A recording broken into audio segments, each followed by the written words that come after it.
Good morning. We're starting out with cloudy skies and some patchy visibility issues. Hammond's Tower trying to make an appearance out there this morning, but you can see it's covered by some of those low clouds and fog. It's 36 degrees in Springfield right now with 8 miles visibility, 2.5 miles visibility in Rolla. We're also finding some patchy drizzle and mist out there too. We've got the cloudy skies and it's probably spitting on you if you're about to head out the door. We've got temperatures about 10 degrees colder now than it was this time yesterday. It's 39 degrees in Branson, 36 degrees in Springfield, and 34 degrees in Camdenton. So at the bus stop, we've got some patchy drizzle this morning. We stay cloudy and cooler through the afternoon, 42 degrees by dismissal. And then we'll have some rain showers arrive probably just after dismissal in time for the evening commute. They arrive from the north and west. We'll have that rain work on changing to snow by the evening, and then all snow expected on the overnight. Snow showers could get as far south as the state line, but we'll have maybe a more moderate snow north of the interstate. A few snow showers possible by tomorrow morning, but then we'll find the snow exiting, clouds hanging tight, and temperatures staying cold, stuck in the 30s tomorrow afternoon. Snow accumulation should be fairly light. Most of us get less than an inch of snow. Could get some totals a little bit closer to 1 or 2 inches from Clinton over towards Lake of the Ozarks. Again, this dose should be pretty light, mainly on the overnight hours, and with the road temperatures still pretty warm. Probably not expecting widespread road impacts, maybe some slick conditions on the bridges and overpasses because those things get cold first. We keep the clouds again in the afternoon, temperatures in the 30s, trying to warm up some, still chilly in the 40s by Thursday. Joe, Lauren. New this morning, the Missouri State Highway Patrol has issued an endangered silver advisory alert for a missing woman out of Barry County. She's 82-year-old Janet Long and has not been seen since noon yesterday. She left her residence on Farm Road 1215 in Golden, Missouri to go to Rogers, Arkansas, but she suffers from memory loss and has not yet returned home. She's 5'1" and has white and gray hair with blue eyes and was wearing a black leather jacket with a pink purse. She was driving a forest green Honda Odyssey with the license plate number GF68P.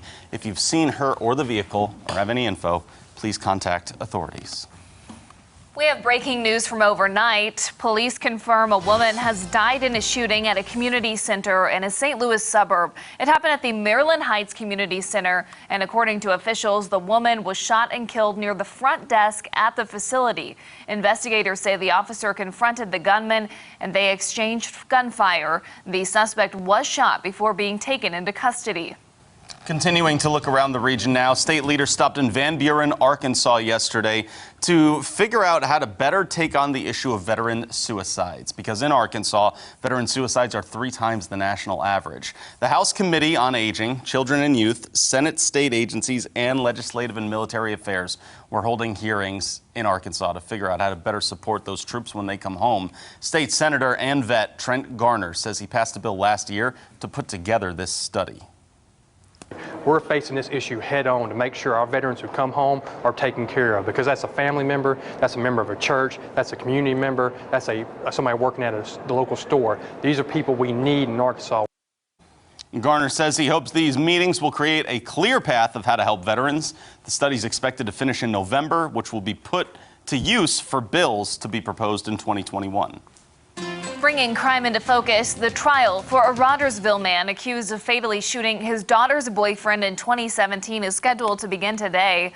Burton Folsom is facing 1 count of murder in the first degree. Court documents allege he and the victim, William Meyer, had been drinking and arguing before the shooting. We move to some education coverage now for you. We're always looking for efficiency, and so the budget we're working on now cuts $3 million of expenses out of the budget.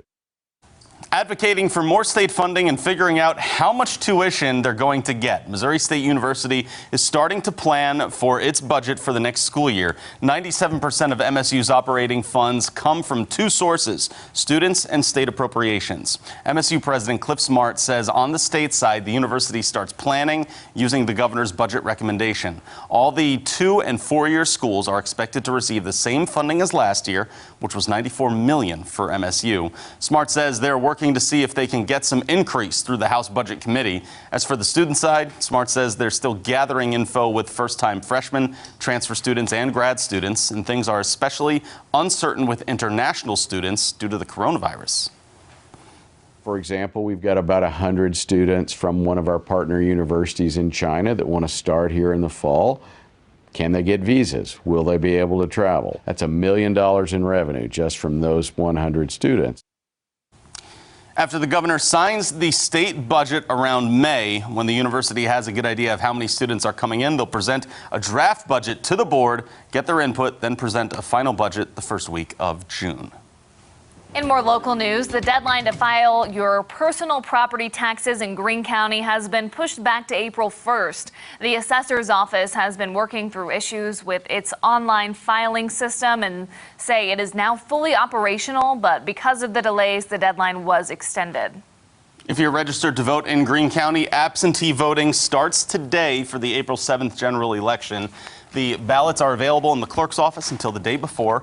Voters may also vote there for the March presidential preference primary up until March 9th.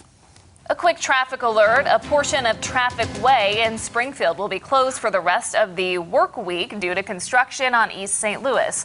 Traffic Way will close directly north of that construction zone. The road will close at 7 this morning and is scheduled to reopen at 3 on Friday. Also, a short stretch of Benton Avenue located west of the construction will be modified for northbound traffic only. All right, we've got a local spotlight for you this morning as we continue to look at remarkable women throughout the Ozarks. It's women who are doing great things in their communities. And this morning, Color 10's Nyjah McDonald met with a woman who's dedicated her life to helping others. Nyjah. Well, good morning, Lauren and Joe. Janice Varner is from the tight-knit community of Washburn, Missouri. Varner was nominated by her best friend's son, Warren Rose. Now, in his nomination letter, Rose says he can't think of a time when Varner wasn't a part of their lives. He says from school activities to weddings, Varner was there. Rose says Varner has always put God first and placed others before herself, which is something that I actually got to witness firsthand. Now, Janice Varner had just been reelected to serve her 5th term as the Berry County tax collector when she made the decision to retire after learning her daughter, Gina Davis, had been diagnosed with ovarian cancer. Varner says she's always had a passion for helping others. I just hope that when I am gone, people think of me as a godly person that has always wanted to help other people, because that's what I like to do in life. Well, the final remarkable piece will air a week from today, and then the winner will be announced Friday, March 6th. All right, thank you, Nyjah. Top trends today include Mardi Gras, Fat Tuesday, also known as Shrove Tuesday, National Pancake Day. So CNN has an article out right now talking about why people eat pancakes today. Do you guys know? No.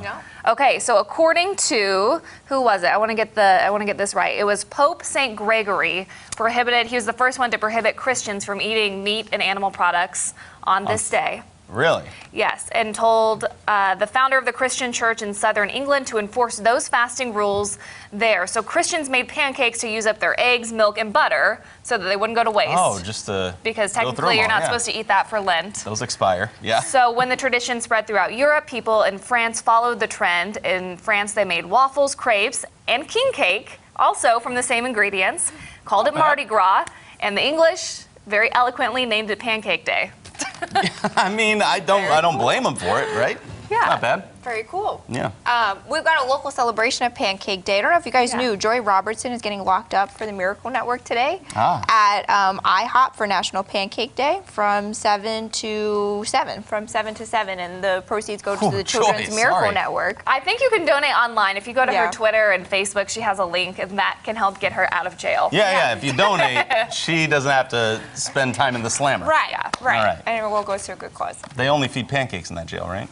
Probably. Probably. Well, we're going to have some king cake here in just a few minutes on Ozarks Fox AM, but how about one last check of the forecast before that? We'll keep things cloudy and cooler today with that temperature at 42 degrees. Snow overnight tonight with some light accumulations, and then just cold tomorrow. All right, everyone. Happy Fat Tuesday. Thanks for joining us here this morning on Daybreak.